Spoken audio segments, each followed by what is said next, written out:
Hi, my name is George Musgrave and I'm a senior lecturer in cultural sociology at Goldsmiths, University of London.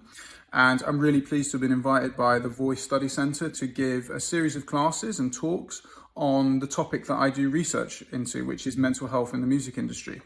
That research is informed by research that I have done over the last couple of years, but it's also informed as well by the fact that I have some lived experience of being a musician too.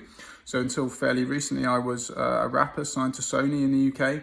I've worked with Mike Skinner of The Streets, Ed Sheeran, performed at Reading, Leeds, Wireless Festival, Radio 1's Big Weekend, playlisted on Radio 1, 1Extra, etc. So I have some experience of life inside, like as a musician too, although that's not really what I do now, like principally I am an academic.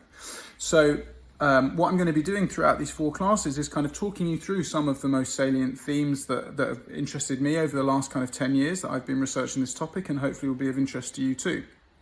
They're going to be 4 classes. They're going to be online, UK time between 12 and 2. And it's going to be breaking down a number of interesting and relevant themes related to mental health in the music industry. So to begin with, there's going to be a session looking at the latest empirical data on this topic, right? Like, do musicians really have higher levels of mental ill health, say, than the general population? What does the current evidence tell us about that? How can we problematize some of that evidence? But what can we say, with a good level of certainty around the kind of prevalence of these conditions and around related mental health struggles that musicians might face? One of the topics of interest that I'm researching at the moment is around suicide, for example.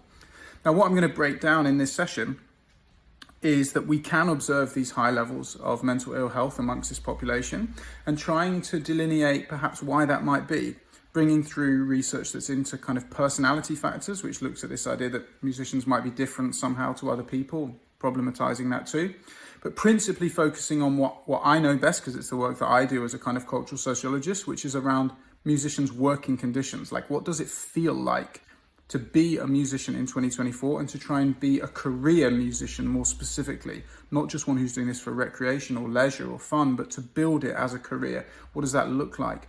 Both positively in terms of bringing things like identity construction and confidence and all of those things that being a career musician can bring, high levels of job satisfaction, all of that stuff.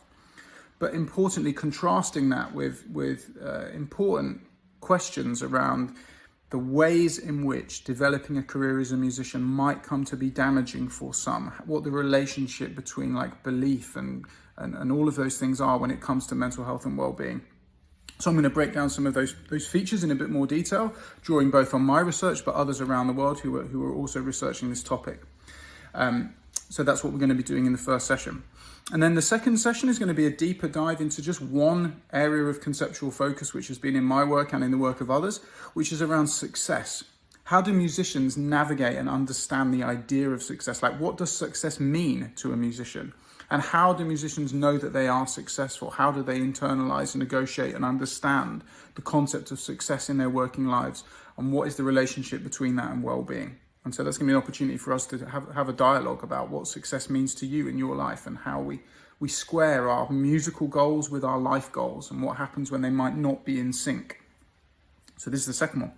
The third one is more kind of, I suppose, strategic. I don't know if that's really the right word, but thinking about tools that musicians might draw on in order to try and acquire that success that they're after.